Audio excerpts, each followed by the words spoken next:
আমি খাবো না, আল্লাহ আমাকে দেখছেন, আমি পান করতে পারবো না, আমার রেস্ট্রিকশন আছে, পিপাসায় গলা ফেটে যাচ্ছে একেবারে, রোদের মধ্যে তাও খাচ্ছি না, কেন? কার ভয়ে? ওইটাই জীবনের সব ক্ষেত্রে বাস্তবায়ন করার জন্যই রমজান আসে।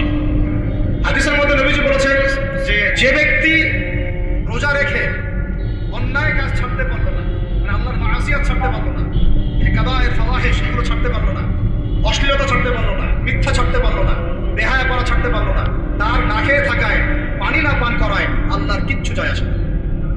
আজকে একটা গুরুত্বপূর্ণ বিষয়ে আপনাদের সাথে কথা বলবো ইনশাআল্লাহ। আমরা আশা করছি যে এই বিষয়টার উপরে যদি আমি আপনি সবাই আমল করতে পারি, আমাদের সবার জিন্দেগির জন্য অনেক খায়ের ও কল্যাণ হবে ইনশাআল্লাহ। প্রথম কথা হচ্ছে, আমরা এখন শাবান মাসে আছি। কোন মাসে? নবী সাল্লাল্লাহু আলাইহি ওয়াসাল্লাম শাবান, রজব এগুলোর চাঁদ দেখলে একটা দোয়া করতেন।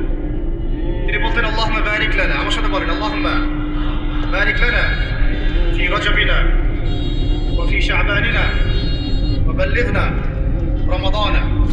অর্থ হচ্ছে, হে আল্লাহ, আপনি আমাদের রজব মাসে বরকত দিন এবং শাবান মাসে বরকত দিন এবং আমাদেরকে রমাদানে পৌঁছে দিন। সুবহানাল্লাহ।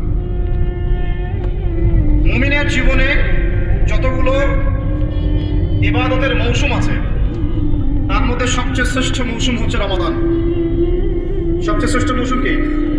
এই কারণে সাহাবায়ে কেরাম রাদিয়াল্লাহু আনহুম আজমাইন শাবান মাস থেকেই, বরং তার চেয়ে আগ থেকেই, রজব থেকেই, শাবান থেকেই রমাদানের প্রস্তুতি গ্রহণ করতেন।